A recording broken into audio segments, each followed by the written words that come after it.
نحمده ونصلي على رسوله الكريم اما بعد رب اشرح لي صدري ويسر لي امري واحلل عقدة من لساني يفقهوا قولي۔ دینی رہنمائی کی مجلس نمبر 197 میں سبھی سامعین کی خدمت میں السلام علیکم ورحمۃ اللہ وبرکاتہ عرض ہے۔ آج کی مجلس کا پہلا سوال یہ ہے کہ ہم نے ایک روایت میں پڑھا ہے کہ نبی اکرم علیہ الصلاۃ والسلام نے بلا ضرورت گھر سے باہر سفر پر جانے سے منع فرمایا ہے۔ تو ہمارا سوال یہ ہے کہ آج کل جو لوگ محض سیر اور تفریح کے لیے گھر والوں کے ساتھ سفر پر جاتے ہیں تو شرعاً اس کا کیا حکم ہے؟ جواباً عرض ہے کہ اگر منکرات سے بچتے ہوئے مثلاً بد نظری یا دیگر غلط باتوں سے بچتے ہوئے کوئی آدمی اس لیے سفر پر جائے کہ اس کی طبیعت کے اندر بشاشت پیدا ہو یا اللہ تعالیٰ کی قدرت کے مناظر دیکھ کر اللہ تعالیٰ کا یقین دل میں مزید بڑھ جائے، تو اس طرح سے سفر کرنے کی فی نفسی ہی گنجائش ہے اور جا سکتے ہیں۔ لیکن آج کل دیکھا یہ جا رہا ہے کہ عموماً جو تفریحی مقامات ہوتے ہیں وہاں بہت سے منکرات پائے جاتے ہیں، فواحش کا عموم ہوتا ہے۔ اس لیے بہرحال ایسی جگہوں پر جانے سے احتیاط کرنی چاہیے اور اس کو مقصود نہیں بنانا چاہیے۔ ایک صاحب سوال کرتے ہیں کہ شداد کا مختصر واقعہ بیان کریں، کیا اس نے جو جنت بنوائی تھی اس کے دیکھنے سے پہلے ہی وہ مر گیا تھا؟ جواباً عرض ہے کہ سورہ والفجر کی آیت ارم ذات العماد کی تشریح کرتے ہوئے بہت سے مفسرین نے شداد کی جنت کا ذکر کیا ہے کہ اس نے ایک بہت بڑا زبردست شہر آباد کیا تھا اور عمارتیں بنوائی تھیں، لیکن جب وہ اپنے لاؤ لشکر کے ساتھ اس کو دیکھنے کے لیے پہنچا تو اسی وقت اس کو موت آ گئی۔ اور یہ واقعہ ویسے بھی زبان زد ہے، لوگوں کی زبانوں پر عام ہے، لیکن علامہ ابن کثیر رحمۃ اللہ علیہ اور بعض دیگر محققین نے تحقیق سے یہ بات ارشاد فرمائی ہے کہ اس واقعے کا کوئی ثبوت نہیں ہے اور یہ بے اصل ہے اور لوگوں کی طرف سے بنایا ہوا ہے، اس لیے اس کو بیان نہ کیا جائے تو بہتر ہے۔ سوال کرتے ہیں کہ اگر کوئی شخص عشاء کے بعد وتر کی نماز پڑھ لے پھر تہجد کے بعد اٹھ کر نفل پڑھے تو اس کے لیے اس کی گنجائش ہے یا نہیں؟ کیونکہ ہم نے پاکستان کے ایک مشہور عالم دین کو یہ کہتے ہوئے سنا ہے کہ وتر کے بعد کسی نماز کی اجازت نہیں ہے۔ جواباً عرض ہے کہ بے شک جس شخص کو تہجد میں اٹھنے کا گمان غالب ہو اس کے لیے افضل یہی ہے کہ وہ وتر اخیر شب میں پڑھا کرے، لیکن اس کا مطلب یہ نہیں ہے کہ اگر شروع رات میں وتر پڑھ لی تو بعد میں نفل پڑھ ہی نہیں سکتے، پڑھ سکتے ہیں۔ اور خود نبی اکرم علیہ السلام سے وتر کے بعد 2 رکعت نماز نفل پڑھنا ثابت ہے۔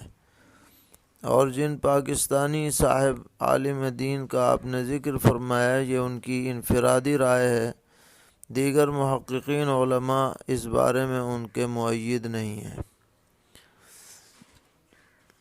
سوال کرتے ہیں کہ ہمارا کشمیر میں ایک گاؤں ہے جس میں 7-8 سال سے جمعہ ہو رہا تھا، لیکن اب معلوم ہوا کہ یہاں جمعہ درست نہیں ہے۔ اب مشکل یہ ہے کہ اگر لوگوں سے منع کریں تو فتنے کا سخت اندیشہ ہے، تو کیا کیا جائے؟ جواباً عرض ہے کہ حکمت عملی سے منع کر دیا جائے اور جو علماء ہیں وہ بالخصوص وہاں پر جمعہ ادا نہ کریں، یا تو ظہر کی نماز پڑھیں یا کہیں اور جہاں جمعہ صحیح ہوتا ہو وہاں جا کر جمعہ پڑھ لیا کریں اور لوگوں کو حکمت عملی سے سمجھائیں۔ سوال کرتے ہیں کہ ایک شخص امام کے پیچھے نماز پڑھ رہا تھا، اسے نیند آ گئی، مثلاً پہلی رکعت کے سجدے میں سوتا رہ گیا۔ پھر جب اس کی آنکھ کھلی تو دیکھا کہ امام صاحب رکوع میں ہیں، لیکن اسے یہ نہیں پتہ تھا کہ یہ رکوع کون سی رکعت کا ہے۔ حقیقت میں وہ تیسری رکعت کا رکوع تھا۔ تو اب اسے کیا کرنا چاہیے؟ وہ نماز کس طرح پوری کرے؟ اگر وہ مسبوق کی طرح نماز پوری کرے گا تو کیا درست ہوگا؟ جواباً عرض ہے کہ یہ شخص جو سوتا رہ گیا یہ لاحق کے درجے میں ہے۔ تو جیسے ہی اس کی آنکھ کھلی اور اسے اندازہ ہو گیا کہ یہ امام صاحب تیسری رکعت میں رکوع فرما رہے ہیں، چاہے رکوع میں اندازہ ہو یا بعد میں کسی رکن میں اندازہ ہو، تو وہ فوری طور پر امام کے سلام پھیرنے سے پہلے اپنی مابقیہ نماز پوری کر لے اور پھر امام کے ساتھ شامل ہو جائے۔ اس میں قیام کی حالت میں وہ قرات بھی نہیں کرے گا، اور اگر وہ مسبوق کی طرح نماز پوری کرے گا تو نماز تو پھر بھی درست ہو جائے گی لیکن گنہگار ہوگا۔ فقہا نے لکھا ہے کہ اسے ایسا نہیں کرنا چاہیے۔ سوال کرتے ہیں کہ میں ایک مسجد کا امام ہوں اور لوگ ہمیں زکوٰۃ کی رقومات دیتے ہیں یہ کہہ کر کہ کسی مستحق کو دے دینا۔ اب میرا ایک بھائی ہے، وہ اکثر بیمار رہتا ہے اور مالی اعتبار سے بھی تنگ ہے، تو کیا میں وہ زکوٰۃ کی رقم اپنے بھائی کو دے سکتا ہوں؟ جواباً عرض ہے کہ اگر دلالتاً یا صراحتاً اجازت ہو دینے والے کی طرف سے تو دینے کی گنجائش ہے، اور بہتر یہی ہے کہ اس سے ذکر کر دیا جائے تاکہ کسی قسم کا کوئی شک اور شبہ نہ رہے۔ پوچھتے ہیں نکاح کا خطبہ بیٹھ کر پڑھنا سنت ہے یا کھڑے ہو کر؟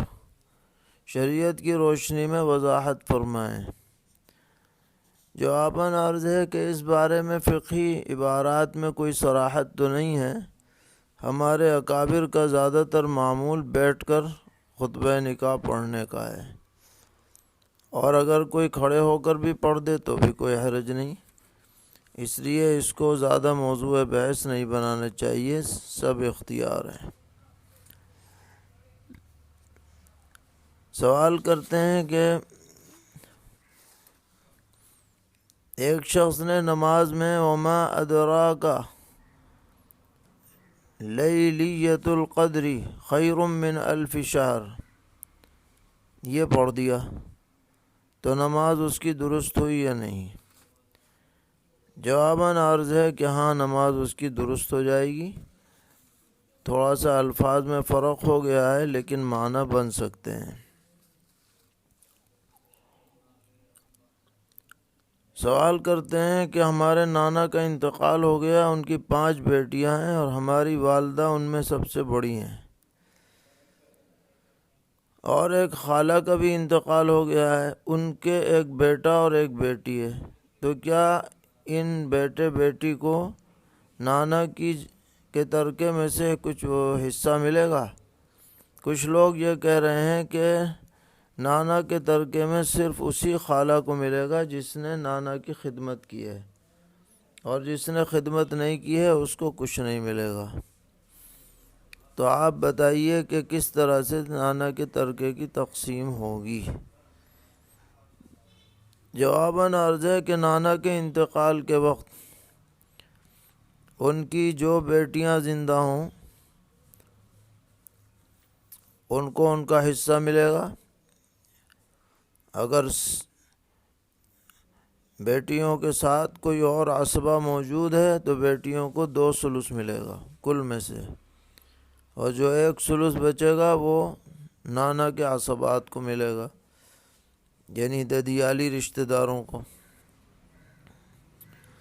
اور رہ گئی وہ خالہ کی بات جو آپ نے پوچھی ہے، تو یہ دیکھا جائے گا کہ خالہ کا انتقال نانا کی حیات میں ہوا ہے یا نانا کے بعد ہوا ہے۔ اگر نانا کی حیات میں ہوا ہے تو اس خالہ کی اولاد نانا کے ترکے میں حصہ دار نہیں ہوگی، اور اگر نانا کے انتقال کے بعد خالہ کا انتقال ہوا ہے تو خالہ کا جو حصہ ہے نانا کے مال میں سے، وہ خالہ کی اولاد میں حسب حصص شرعیہ تقسیم کیا جائے گا۔ بہتر یہ ہے کہ کسی دارالفتہ سے مسئلہ معلوم کر لیا جائے تحریری طور پر، تاکہ کوئی شک شبہ نہ رہے، اور یہ پوری تفصیل سوال میں لکھی جائے کہ کب کس کا انتقال ہوا ہے۔ اللہ تعالی ہم سب کو دین پر استقامت عطا فرمائے، ہر طرح کے شرور سے محفوظ رکھے۔ وصلی اللہ تعالی علی خیر خلقہ محمد وآلہ وصحبہ اجمعین برحمتک یا ارحم الراحمین۔